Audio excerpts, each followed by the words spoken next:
পটলের তো অনেক রেসিপি খেয়েছেন, এইভাবে একবার পটল বানিয়ে দেখতে পারে। নিরামিষ দিনে বা আমিষ দিনে এটা কিন্তু অসাধারণ লাগে খেতে। রান্না করতে বেশিক্ষণ লাগে না, খেতে খুবই ভালো লাগে। একটা কড়াই বসিয়ে দিয়েছি, দিয়ে দিয়েছি 1 টেবিল স্পুন মাস্টার্ড অয়েল। এখানে হাফ টিস্পুনের মতো 5 ফোড়ন দিয়ে দেবো, আর দেব 2টো শুকনো লঙ্কা।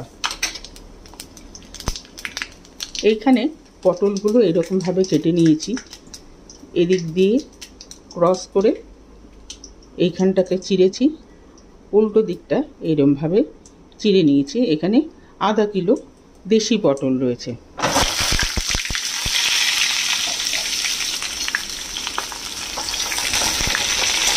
পটলগুলোকে একটু ভাজা করে নেব। এটার মধ্যেই হাফ টিস্পুনের মতো সল্ট দিয়ে দিলাম। সল্টটাকে মিশিয়ে দিয়ে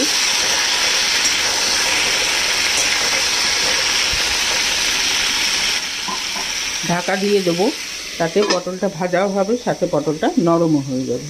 মিনিট 5 এটা ঢাকা দিয়ে রেখেছিলাম। এই প্রিপারেশনে কিন্তু পটল একদম কড়কড়া করে ভাজলে চলবে না। পটলগুলো জাস্ট নরম হয়েছে, হালকা করে পটলগুলো ভাজা হয়ে গেছে। এতে মেন যেটা হলো, এখানে নিয়েছি নারকেলের দুধ। একটা নারকেলে থেকে নারকেল কুড়িয়ে দুধটা বার করে নিয়েছি, এটা দিয়ে দেবো।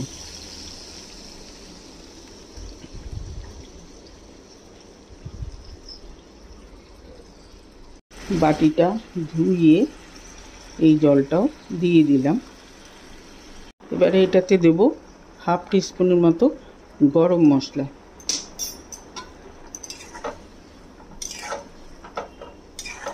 দিয়ে ঢাকা দিয়ে এটাকে ফোটাবো, যাতে পটলগুলো যতটুকু নরম হওয়া বাকি ছিল, সেদ্ধ হওয়া বাকি ছিল, সেটা কিন্তু সেদ্ধ হয়ে যাবে। এটাও মিনিট 5 ঢাকা দিয়ে রেখেছিলাম। পটল সেদ্ধ হয়ে গেছে এবং নারকেলের থেকে কিন্তু তেলটাও বেরিয়েছে। এবারে এটাতে দেব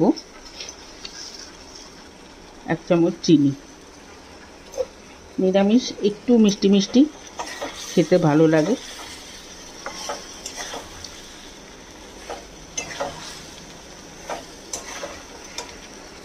আর লাস্টে দেব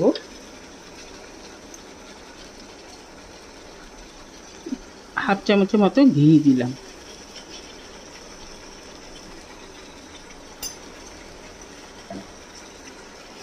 দিয়ে ফ্লেমটাকে বন্ধ করে দেব। ব্যাস তৈরি হয়ে গেল।